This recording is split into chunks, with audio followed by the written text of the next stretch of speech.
अस्सलाम वालेकुम, welcome back to my channel. कैसे हैं आप सब? आई होप आप सब ठीक होंगे।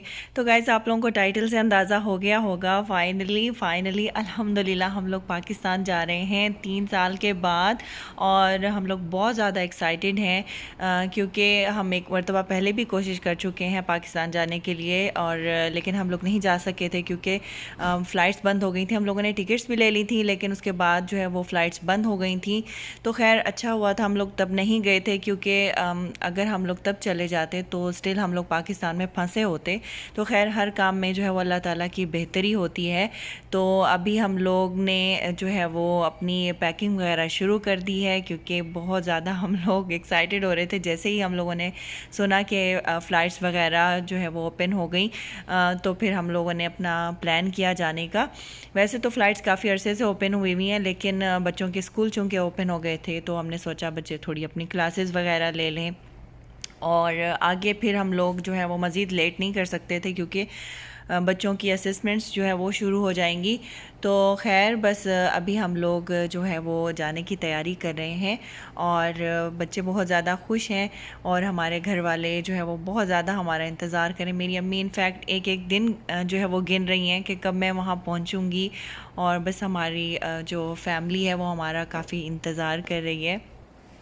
और गाइज़, आप लोग दुआ कीजिएगा कि हम लोग खैर आफ़ियत से जो है वो पाकिस्तान पहुंच जाएं, और खैर आफ़ियत से हमारा पाकिस्तान में टाइम गुजरे, और उसके बाद वापस हम अपने घर भी खैर आफ़ियत से पहुंच सकें। तो क्योंकि सितंबर के मिड में भी हम लोगों ने अपनी टिकट्स कराई, लेकिन वो भी हमारी कैंसिल हो गई। तो बस अभी हम लोग बस सोच रहे हैं किसी तरीके से पाकिस्तान पहुंच जाएं, क्योंकि एक आप अपनी रूटीन से भी फेडअप हो जाते हो। इस तरीके से आपकी रूटीन चेंज होती है। वापस दोबारा जब आप अपने घर आते हैं तो आपका जो है वो घर के काम करने को भी दिल करता है, क्योंकि आपको एक थोड़ा सा गैप मिल जाता है रूटीन चेंज होने से, आप फ्रेश भी हो जाते हो। और वैसे भी कोविड की वजह से काफ़ी अरसा हो गया था, सब लोग यहाँ फंसे हुए थे, कोई भी नहीं मिल पा रहा था अपनी फैमिली से। तो फाइनली यहाँ पे जो है वो हालात बेहतर हुए, तो हमें जाने का मौका मिल रहा है। तो गाइज़, यहाँ पे आप लोगों के साथ थोड़ी टिप्स भी शेयर करूँगी कि मैं किस तरीके से अपना ट्रैवलिंग बैग जो है वो पैक करती हूँ। और बैग में मैं जो कपड़े होते हैं वो पहले से आयरन करके ही रखती हूँ, क्योंकि इस तरीके से अगर ड्रेसेस जो है वो आयरन हुए हुए हों तो वो जगह भी कम घेरते हैं, और बाद में आपको उठाने में और पहनने में भी बड़ी आसानी होती है। जब चाहें आप बैग खोलें और आराम से कोई भी ड्रेस निकाल के पहन लें, आपको आयरन करने की टेंशन नहीं होगी। तो मैं ये हमेशा इसी तरीके से करती हूँ। वैसे तो मेरी कबर्ड में हमेशा जो है वो कपड़े आयरन ही रहते हैं, लेकिन स्पेशली जब मैं ट्रैवल कर रही होती हूँ तब भी मैं इसी तरीके से पहले आयरन करवा लेती हूँ और उसके बाद मैं बैग्स में रखती हूँ। तो और मैं रोल नहीं करती, क्योंकि रोल करने से कपड़ों में क्रीज़ आ जाती है। तो बेहतर ये है कि उसको इसी तरीके से फोल्ड करके रखा जाए, तो फिर इस तरीके से कपड़ों में क्रीज़ नहीं आती। और मैं सेक्शन वाइज जो है वो कपड़ों को रखती हूँ। एक सेक्शन जो होता है वो रेगुलर ड्रेसेस का होता है, और दूसरा जो सेक्शन होता है उसमें मैं थोड़े एम्ब्रॉयडर्ड ड्रेसेस रखती हूँ। और इसके अलावा पिछले दिनों जो भी शॉपिंग हो रही थी वो सभी जो है वो इसी सिलसिले में हो रही थी, चूँकि हमें पाकिस्तान जाना था, तो इसीलिए फिर मैं साथ साथ शॉपिंग कर रही थी। हो सकता है किसी के जहन में ये सवाल आता हो कि इतनी ज़्यादा शॉपिंग क्यों हो रही है। तो खैर इसी वजह से हो रही थी, क्योंकि आप तमाम चीज़ें एक साथ नहीं बाय कर सकते, क्योंकि आपको गिफ्ट्स भी ख़रीदने होते हैं। तो वो सब कुछ पहले से अगर हम लोग ख़रीदना शुरू कर देते हैं तो वो आसानी रहती है। तो मैंने गिफ्ट्स वगैरह तो खैर पहले ले लिए हुए थे, लेकिन फिर भी कुछ चीज़ें जो होती हैं वो आपको ज़रूरत होती हैं, बच्चों की चीज़ें, आपको अपनी चीज़ें, वो सब चीज़ें फिर उसी हिसाब से बाय करनी पड़ती हैं। तो वो सारी शॉपिंग अल्हम्दुलिल्लाह हम लोगों ने कर ली। तो बस अभी यहाँ पे जो है वो मैं अपना बैग बना रही हूँ, और मेरी कोशिश होती है कि मैं हर किसी का सेपरेट बैग बनाऊं। इस तरीके से आसानी रहती है, चीज़ें मिक्सड अप नहीं होती, तो फिर आपको रखना उठाना भी आसानी रहती है। यहाँ पे अपने कुछ सब्सक्राइबर्स के नाम लेना चाहूँगी। मुझे बहुत ज़्यादा रिक्वेस्ट आ रही थी, लेकिन मैं जब वॉइस ओवर कर रही होती हूँ तो मुझे याद नहीं रहता है। तो अभी मुझे उनके बहुत ज़्यादा कमेंट आ रहे थे। एक है फैज़ान और एक है इकरा, जो कि सुबह उठते मेरे सबसे पहले व्लॉग्स देखती हैं। Thanks for watching my vlogs. इसी तरीके से मेरे व्लॉग्स देखते रहिए, लाइक भी कर दिया करें, और इसके अलावा अपने फ्रेंड्स और फैमिली के साथ भी शेयर कर दीजिए।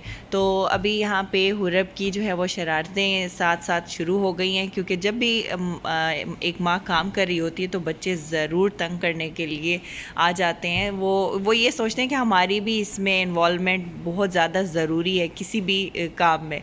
तो खैर, बच्चों की कुछ छोटी छोटी शरारतें अच्छी भी लगती हैं, लेकिन कभी कभार इंसान इरिटेट भी हो जाता है। चलिए जी, यहाँ पे मेरी पैकिंग जो है वो ऑलमोस्ट हो चुकी है। बस ये कुछ चीज़ें रहती हैं, इनको मैंने अभी फ़ाइनल करना है। तो मैं ज्वेलरी बॉक्स जो है ना, ये छोटा सा साथ लेके जाती हूँ, इसमें ज्वेलरी रख देती हूँ ताकि फिर ये टूटे नहीं। और ये जो है, इसमें मैं अपनी स्किन केयर की चीज़ें पैक कर रही हूँ।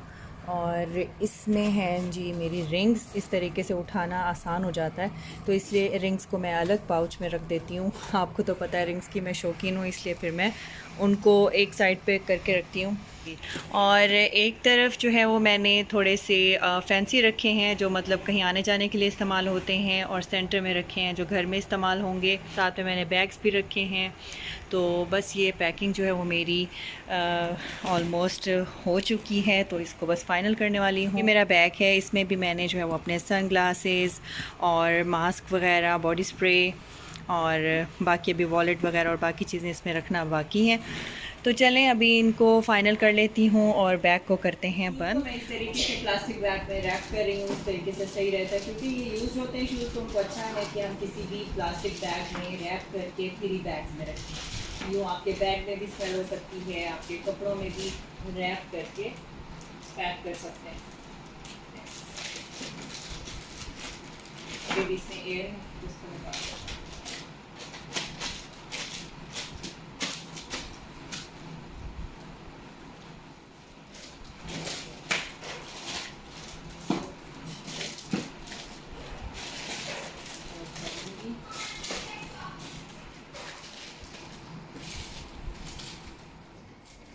और गाइज़, यहाँ पे अब बच्चों की पैकिंग की बारी आती है। बच्चों की पैकिंग थोड़ी सी मुश्किल ज़रूर होती है, क्योंकि उसी हिसाब से बच्चों की चीज़ें रखनी पड़ती है। स्पेशली छोटे बच्चों की, उनकी हर चीज़ का ख्याल रखना पड़ता है, और बड़े बच्चों की इतनी मुश्किल नहीं होती है।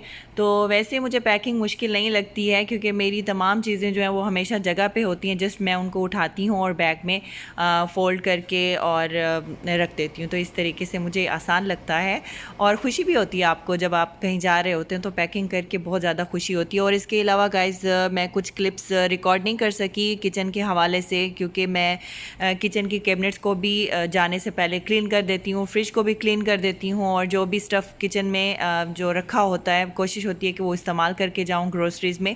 और इसके अलावा फ्रिज में भी जो फूड वगैरह होता है वो भी मैं इस्तेमाल करके जाती हूँ, और तमाम उसको क्लीन अप करके, ताकि फ्रिज में स्मेल ना हो, वो सब पहले मैं कर लेती हूँ। तो गाइज़, यहाँ पे मैंने बच्चों की भी तमाम चीज़ें बैग्स में रख दी हैं, और एक बैग में आपको हैवी जैकेट्स नज़र आ रही होंगी। एक्चुअली हम लोग नॉर्दर्न एरियाज़ भी ज़रूर जाते हैं, तो इसका बैग भी मैंने पहले से बना लिया था।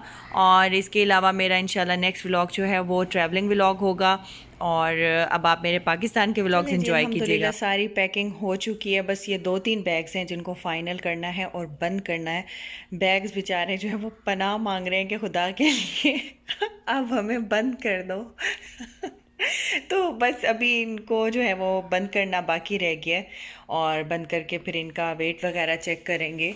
तो बस अभी जो है हमारी अल्हम्दुलिल्लाह पैकिंग हो चुकी है, और बस 1-2 काम हमारे रहते हैं। जाने से पहले हमारा PCR टेस्ट होगा, वो फॉर्मेलिटी पूरी करनी। तो गाइज़, फिर हमारा पाकिस्तान का जो है वो सफ़र शुरू हो जाएगा। तो एक्साइटिंग से व्लॉग्स के लिए स्टे कनेक्टेड, और जिन लोगों ने मेरे चैनल को अभी तक सब्सक्राइब नहीं किया, प्लीज़ डू सब्सक्राइब।